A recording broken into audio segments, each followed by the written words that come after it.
Este é Conexão Futura aqui na tela do seu canal Futura na TV e confira também o nosso site futura.org.br/Conexão Futura. Aqui você encontra os nossos episódios mais recentes. Você pode saber mais aí sobre a importância do planejamento urbano para a circulação de bicicletas. Também falamos recentemente aqui sobre o crescimento do comércio eletrônico no país, apesar da crise registrada no último ano, cadastro de áreas rurais, cenário da infância e da adolescência e muitas outras temáticas aqui no nosso Conexão Futura. E a campanha nacional de vacinação contra a gripe começa no próximo dia 30 de abril. Mas, por causa do aumento de casos de H1N1 em cidades como Rio de Janeiro e São Paulo, as secretarias de saúde anteciparam a vacinação para grupos considerados prioritários. Por exemplo, gestantes, pessoas com doenças crônicas e crianças com idade entre 6 meses e 5 anos de idade.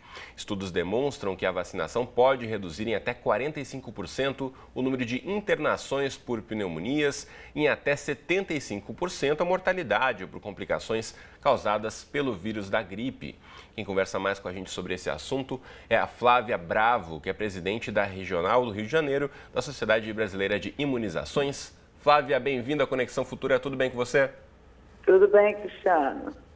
Bom, segundo os dados aí do boletim epidemiológico do Ministério da Saúde de 16 de abril, já eram contabilizadas no país 230 mortes relacionadas ao H1N1. Por que esse número tem crescido tanto no país nos últimos meses, Flávia? Na verdade, a gente está vendo uma antecipação só desses números. Se você for olhar os números do ano passado, foram mais de 1.000, acho que cerca de 1.700 mortes, né, por H1N1. Por H1N1 não, pelo vírus influenza.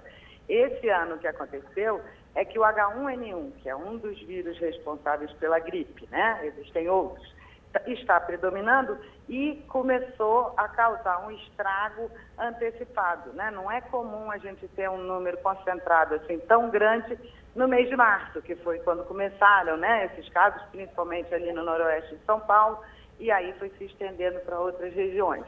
Então, na verdade, todo ano a gripe causa o seu estrago. É que esse ano chamou muito mais atenção porque começou um pouco mais cedo e no início muito concentrado ali naquela região ali de São Paulo. Pois é, né? A gente vendo aí já esses casos sendo registrados no fim do verão, começo do outono, né? Normalmente a gente naturalmente conhece os casos, normalmente aí é mais a partir da época do inverno no país. Agora, essa antecipação, essa estratégia de antecipar o início da campanha de vacinação, que efeito pode surtir, na verdade, para evitar mais mortes ao longo dos próximos meses? Pois é, essa mobilização da população em relação a essa antecipação, a todas essas notícias que foram veiculadas e tal, aconteceu uma certa corrida à vacina, né? Com a antecipação da campanha de vacinação em alguns locais e quem pode procurando intensamente a rede privada de clínicas de vacinação. Então, como a população está muito mobilizada, a gente espera que esse ano as coberturas vacinais sejam altas, né? Quer dizer, quem tem direito, os grupos de risco, vão procurar as nossas campanhas públicas e vamos ter um bom índice de vacinação. E quem não faz parte dessa vacinação gratuita está realmente procurando a rede privada de vacinação. Então, o que a gente espera se a gente for pela lógica? Que tenha uma parte boa da população vacinada. Com isso, eu diminuo a circulação do vírus.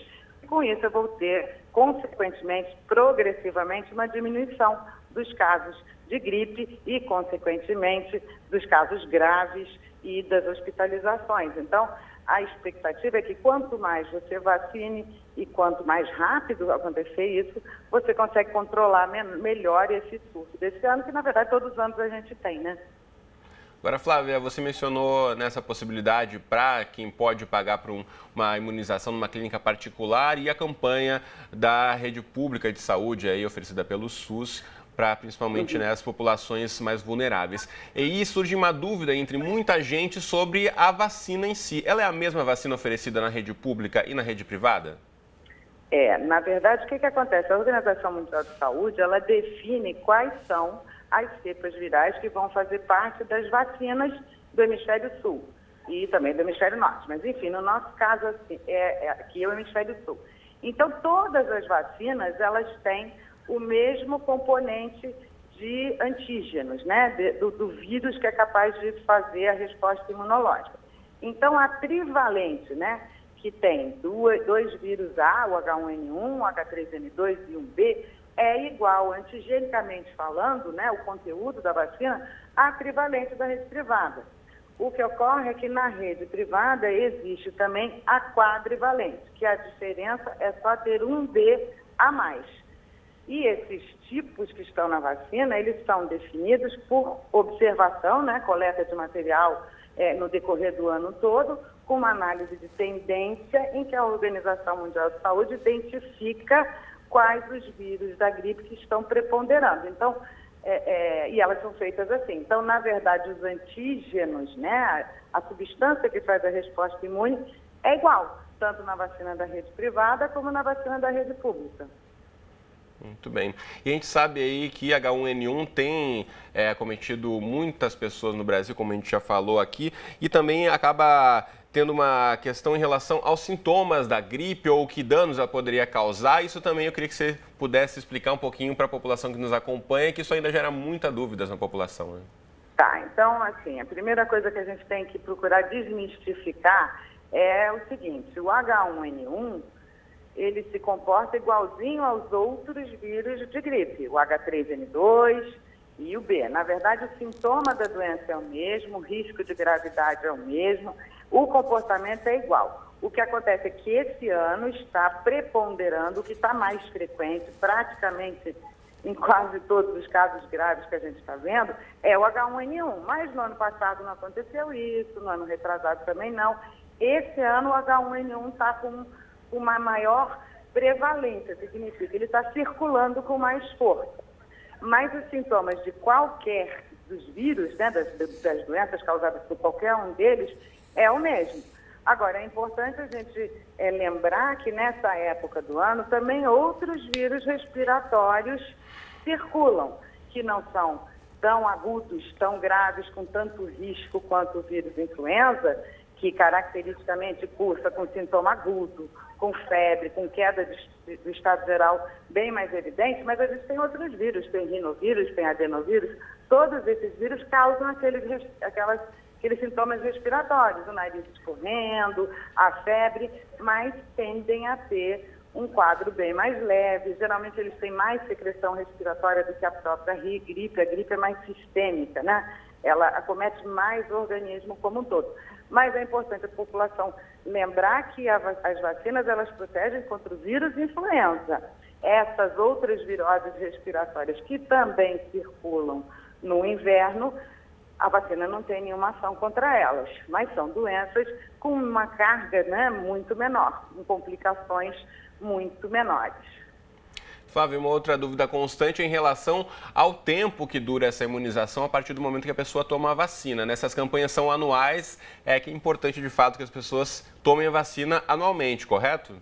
Correto. O que acontece? Primeiro, a preponderância dos vírus pode variar de um ano para outro. Então, a vacina que eu faço esse ano, ela é focada nos vírus que estão circulando esse ano. Então, ela vai proteger mais do que a vacina que foi tomada no ano passado, por exemplo. Exato. Além disso, a duração da proteção da vacina da gripe não é eterna. Ela, em 10 meses, 1 ano, você já não tem mais proteção. É um tipo de vacina que produz uma proteção muito boa, mas curta. Por isso que a gente também tem que fazer a vacina todos os anos. Muito bem, a gente já está quase encaminhando para o finzinho do nosso bate-papo. Flávio, eu queria só que você destacasse também, a gente sabe que existem grupos da população que não devem tomar vacina, então que grupos são esses? Quem pode e quem não pode tomar a vacina da gripe?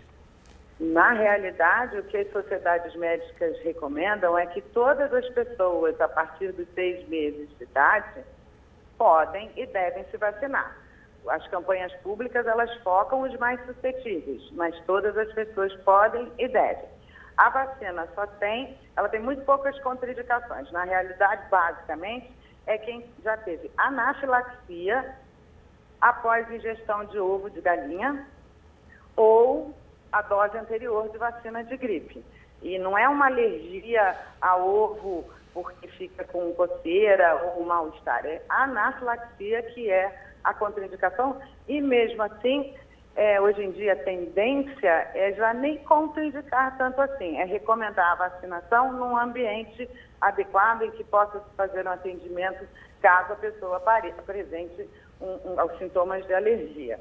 Mas basicamente é isso, ela não é contraindicada para outras situações.